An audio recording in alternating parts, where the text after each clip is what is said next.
have started to return to CAPITALTV National Park.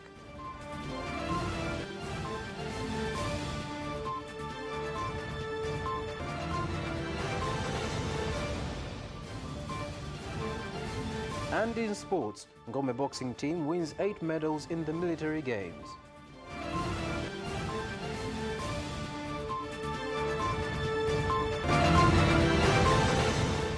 Good evening, ladies and gentlemen. This is Capital News at 9:30. My name is Carlos Banda. First, the national news. The temporary bone dissection lab and otology training hub that will provide training on ear surgery and placement of hearing aids has been launched at Muhimbili National Hospital. The hub is expected to provide services in countries from East Africa and Sub-Saharan Africa. Eneo hili tulikuwa tunarifaa wagonjwa kwenda India na nchi zingine, lakini sasa hivi wagonjwa walishaanza kutibiwa hapa. Tayari tuna wagonjwa 58 tangia mwaka 2017 wamekuwa kitibiwa hapa kwa kusaidiana na wataalamu. Lakini kwa ajili ya hii maabara sasa tutajengewa uwezo. Kwanza wa vifaa tumeshajengewa chumba, lakini pia mafunzo ya wataalamu wetu watakuwa naweza kutoa hiyo huduma hapa bila kuhitaji kupeleka nje. Tutaweza kuwafikia Watanzania wengi zaidi. Hilo ni moja. La pili, tukishakuwa na hao wataalamu kwa msaada na partnership na wenzetu ambao ni maprofesa na senior surgeon kutoka nchi za nje, itatusaidia kuendelea kuwapa ujuzi zaidi wale waliofundishwa. Tangu mwaka 2002 tulianza mpango wa kuwekea watoto vifaa. Lakini tangu mwaka 2000 mpaka mwaka 2016 huduma hii ilikuwa haipatikani Muhimbili, hospitali kuu ya taifa. Manake wagonjwa wote tulikuwa tunawapeleka nje na wengi walienda India. Hundreds of hippos whose survival was being threatened due to a lack of water caused by drought, a situation contributed by human activities near water sources, have started to return to CAPITALTV National Park after dams were constructed and filled with rainwater.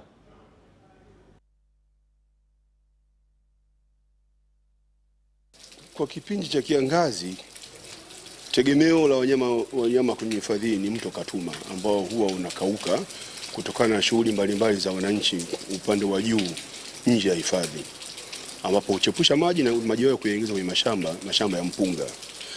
Lakini kama hifadhi tumefanya juhudi mbalimbali za kuweza kusaidia wanyama, na juhudi hizo kubwa zimejikita katika kujenga mabwawa na kujenga weirs au vikinga maji ndani ya maeneo ya mto wa Katuma. Tupo kwenye mto Katuma. Mto huu ni muhimu sana kwa wanyama wetu kama mnavyowaona, na wakati ambao unapata matatizo na hasa wakati wa kiangazi, ukweli mto huu unapokauka, hawa wanyama wote mnakuta wako juu na wanakosa lishe bora na wanakosa hifadhi. I was born in Ethiopia 50 years ago, and this trip is memory lane for me. We look at a lot of giraffes, buffalo, hippos, albino giraffe, everything. It's just amazing. And Baba Kot bird is wonderful guide. The District Commissioner of Babati in Manyara region, Lazaro Twange, has directed removal of people who have invaded Endo Natural Forest at Kwameyu Ward as they have caused massive environment destruction due to farming activities and cutting down of trees. Kwamba watu wote mliochukua fedha kwao nje ya utaratibu, ule ni upokaji wa pesa. Ule ni uporaji wa pesa za wananchi. Kwa sababu mnakwenda kuchangisha pesa za wananchi, mnataka kuwauzia msitu bila kufuata taratibu. Watu wote mliokusanya pesa zao kabla sijawaburuza mahakamani kufikia Ijumaa ijayo, huo mgao wa pesa kila mtu aanze kurudishiwa hela zao. Na ni utaratibu wa sheria kwamba hata wewe mtu binafsi ukitaka kulima, ukiomba eneo ambalo lina msitu lazima upate kibali. Kwa watu wameanza kulima, hata kibali kutoka kwenye kamati ya uvunaji ya wilaya ambayo DC ndio mwenyekiti hakijatoka. Na shida yangu iko moja mkoa wa wilaya. Je, katika ugawaji wa haya mashamba wakati tumegaiwa, kuna watu ambao wameuza yale mashamba baada ya kugaiwa pale msituni, wakawauzia watu wengine. The Geological Survey of Tanzania has said that the 4.9, 4.3 and 4.9 Richter magnitude earthquakes that had occurred in Dodoma and Singida regions in the past 2 days did not cause destruction, but cautioned the public to continue taking precautions in order to avoid serious effects if an earthquake occurs. Mpaka sasa duniani kote teknolojia haijaweza kubaini namna ya kubashiri matetemeko ya ardhi kwamba yatatokea lini, kwa sababu ni matukio ambayo yanasababishwa na nguvu za asili, mgandamizo na kusigana kwa matabaka ya miamba, ambapo matabaka ya miamba yanaposhindwa kuhimili zile nguvu za mgandamizo yanakatika au kusigana, na hapo ardhi yanasababisha ardhi inatikisika, na ardhi inapotikisika ndicho ambacho tunaita tetemeko la ardhi. Limetokea tetemeko, tulikuwa kazini, tulikuwa maeneo ya LPF ghorofa ya 8. Imeleta taharuki kwa kweli, kwa maana kuna watu wameshuka yani walikuwa ghorofa ya 7, ghorofa ya 6, wameshuka wanakimbia, kitu ambacho kimeleta taharuki kwa jamii. Wengi walianza kuhofia maisha yao, na ukizingatia tulikuwa mbali huko. The Minister of State in the Prime Minister's Office, Labour, Youth, Employment and People with Disabilities, Professor Joyce Ndalichako, has said the country needs creative and daring people who can come up with productive innovations that can create employment among Tanzanians. She made the statement at the launch of the book titled My Father's Wings, written by the founder of Precision Air, Michael Shirima. Nimepata bahati ya kukisoma hiki kitabu. Ni kitabu ambacho ukikisoma yani unakuwa unatamani kuendelea kusoma.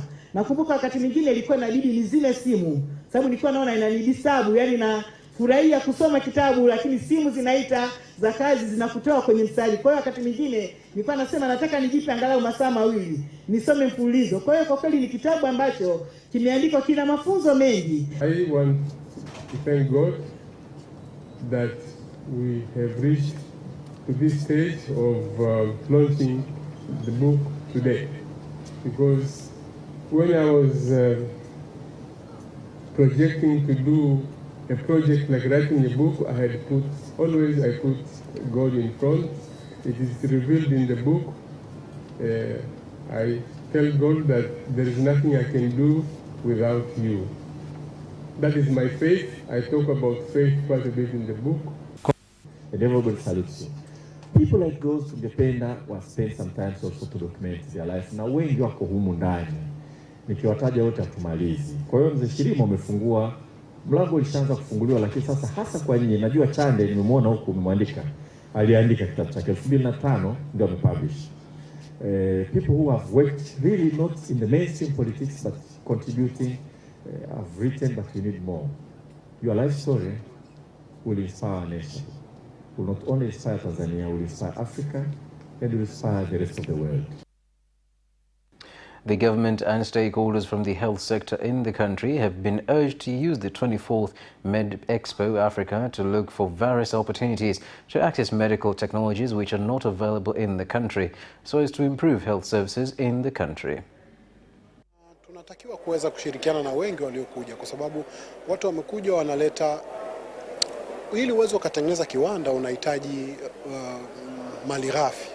So wengine na serikali na watu wenye uwezo wa kuweza kuinvest ni sehemu nzuri ya kuja kukutana na watu, kuweza kuangalia jinsi gani tunaweza tukazivuta hizo teknolojia za uzalishaji na mambo mengine ndani ya nchi yetu. Sababu tunakutana na watu tofauti tofauti, tunapata kujifunza vitu tofauti tofauti na teknolojia tofauti tofauti kutoka kwa wenzetu.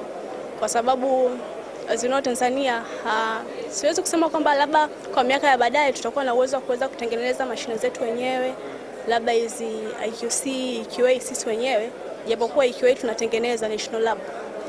Ila faida moja hapo ni kuweza kujifunza teknolojia tofauti tofauti. Always the first time that we participate in this exhibition, exhibiting in this exhibition, we are looking for the local partner, distributor or any agent in Tanzania to find the market or opening the market for our products in Tanzania.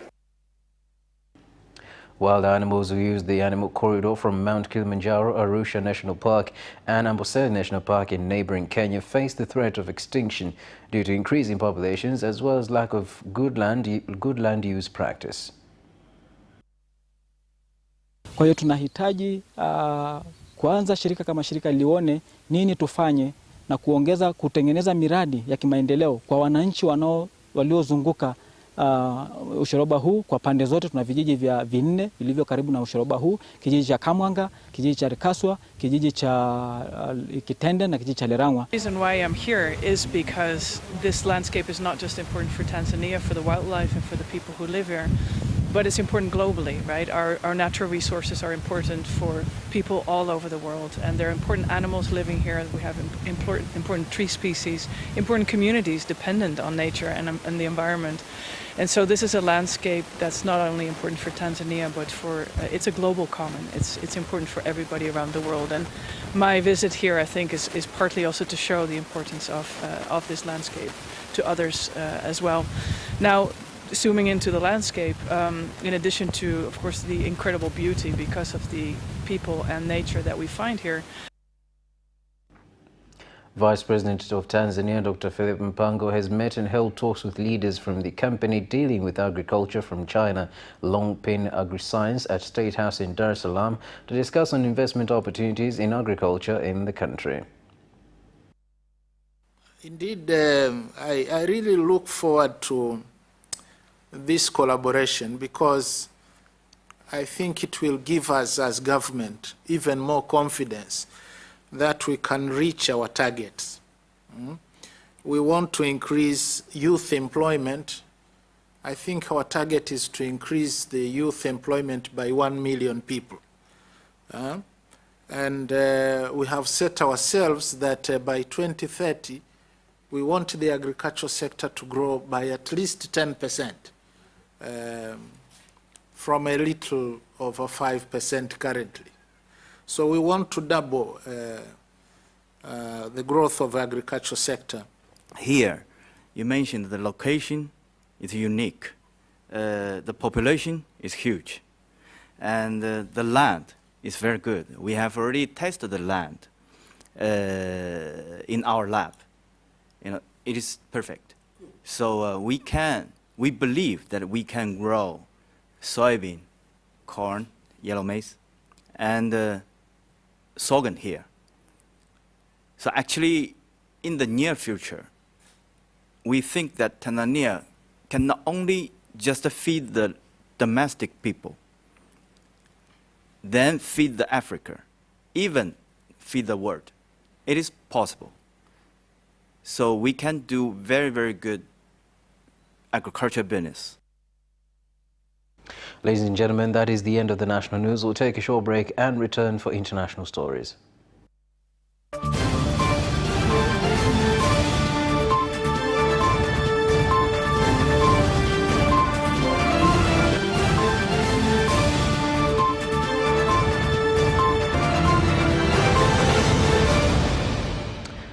Glad to have you back, and now international news.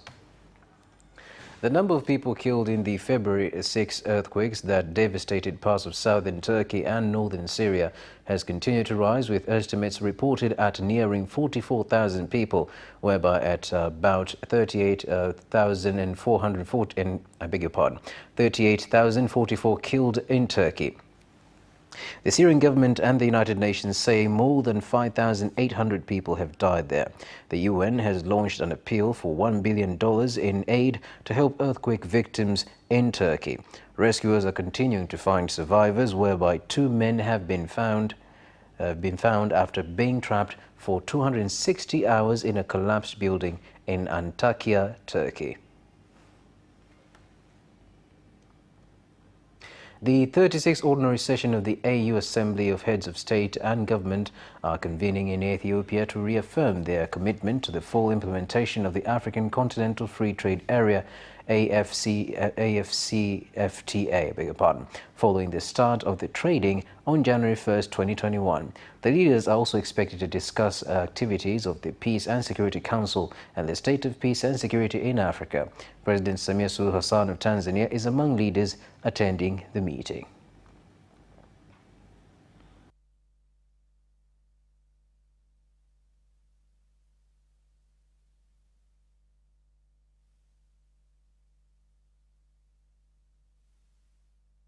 In Kenya, Defence Forces KDF in collaboration with the police force have started implementing an operation to hunt for invaders who have been attacking citizens and police officers in 5 counties of the North Rift Valley in Kenya.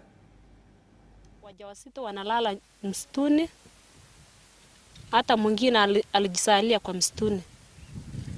Na saa hakuna kitu chenye tunakula, maziwa hakuna, mahindi hatuna, na mbuzi hakuna tena, hata ng'ombe, na maji tena hakuna. Sasa je, simtusaidie hata chakula hata angalau na tupate security. Bandit iko kwa milima Ovuletu, hii milima ya Karkaron, Tandar, Ngelecha, Loromoru, Ramacha, bandit imejaa. Akiwenda sisi kwa nchi yetu tutaenda wapi? Ukikaa nyumba anakuja kukutoa. Ukitoroka anakuja kutoa nguo, anachukua mahindi, anachukua certificate yote ya watoto yetu, ameharibu na kuchoma manyumba. Kwani ni shetani ama ni mtu? Hii operation kabla wajaingia pale kwa wajambazi, wahakikishe usalama ya waraia kwanza. And that marks the end of the international news for tonight. We'll take a short break and return for business stories.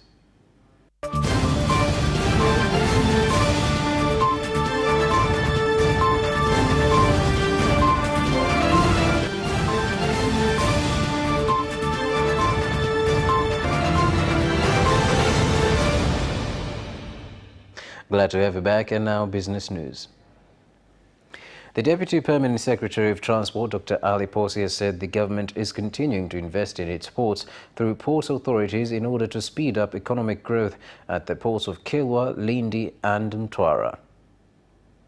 Hivi inawekeza katika bandari zake nchini kupitia TPA. Kwa hiyo sehemu hii ni moja ya sehemu ambayo tunaweza kuwekeza na pia sehemu ambazo zinaweza kuchochea uchumi wa mkoa wa Lindi. Bandari ya Mtwara inasimamia pia na hizi bandari za Kilwa na Lindi, na kwa sasa tunaendelea pia na upembuzi yakinifu wa namna kuweza kuona ni namna gani hizi bandari za ukanda huu wa bahari ya Hindi zitaweza kuendelezwa. The Resident Director of the U.S. Agency for International Development USA, Veraya Kate, has said that the organization is satisfied with the development of horticulture activities being implemented in collaboration with the government and private sector, and that it will continue to support growth of the sector. For example, we're here at a chili farm right now with these 2 amazing women farmers who are new young women who are engaging in farming. So we're bringing youth into the industry. We're unlocking the potential of the different types of products that Tanzania has. We have chili, bitter gourd we saw, long beans, and really trying to build up the economic capacity, looking at livelihood opportunities, and at building up youth and young women. So it's such a wonderful collaboration. And I'd love to hear some of Jackie's views and to thank her for the partnership on that. But from USAID's perspective, we're really pleased to see what's happening. Kabla ya kufanya kazi na USAID, wakulima wetu walikuwa wanatumia teknolojia za zamani, uzalishaji ulikuwa mdogo. Lakini sasa tunaona ukitembelea wakulima kama leo, tumeona wanawake hawa wakilima kwa kutumia drip irrigation, wanaweza kupunguza upotevu wa maji kwa kutumia teknolojia za kisasa, wanaweza kuchimba mabwawa na kuhifadhi maji. Clove farmers in South Pemba have called on Zanzibar State Training Corporation ZSTC to provide them with the modern weighing scales so as to enable them to get profitable prices and avoid being cheated by unscrupulous buyers. Basi wakulima tunaomba basi mambo yakiwa mazuri kidogo na sio tuboreshewe bei. Ile miti iliyokuwa haina mashina, mitunda kanga, sasa ile miti tunaiomba shirika la ZSTC. And that news item concludes the business stories for tonight. Let's take a short break and return for sports news.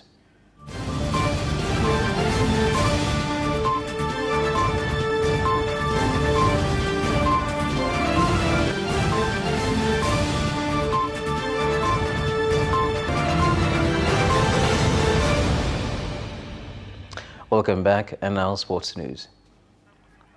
The boxing competition in the Tanzania Military Games taking place in Mtwara region have reached the finals, with the Ngome team coming out as the winners after getting 8 gold medals. Sana lakini nimemzidi uwezo wa kiufundi kutokana na kamati yangu ya ufundi jinsi ilivyokuwa inatengeneza. The management of the kabaddi sport in the country has received jerseys from a sports stakeholder, with Executive Secretary of the National Sports Council, Neema Msita, calling on sports associations and federations to be transparent in their operations. Maintain kule kujitambua kwao ili wasije wakapoteza uko mbele wanakokwenda. Lakini niwaambie wengine pia waige kwa hawa wanachokifanya. Na wito wangu kwa sponsors ni ule kwamba hawa wakibehave vizuri, sponsors wanakuja wenyewe. Kwa hiyo sponsors wasione shida kuja huku kwenye michezo, saizi tuko vizuri. Ladies and gentlemen, that sports item ends our news bulletin for tonight. Thank you so much for watching, and good night.